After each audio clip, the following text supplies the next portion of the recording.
Welcome to the channel. In today's video, we will guide you through the process of adding categories in WordPress. Categories help you organize your posts, make your website easier to navigate, and improve user experience. First, open WordPress on your computer. Next, locate the menu on the left-hand side and click on Posts.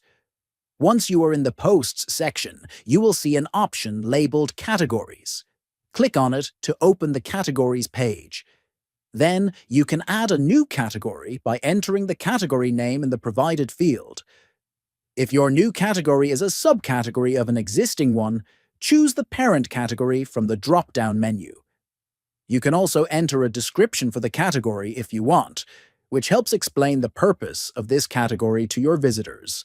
Next, click on the Add New Category button to save your category.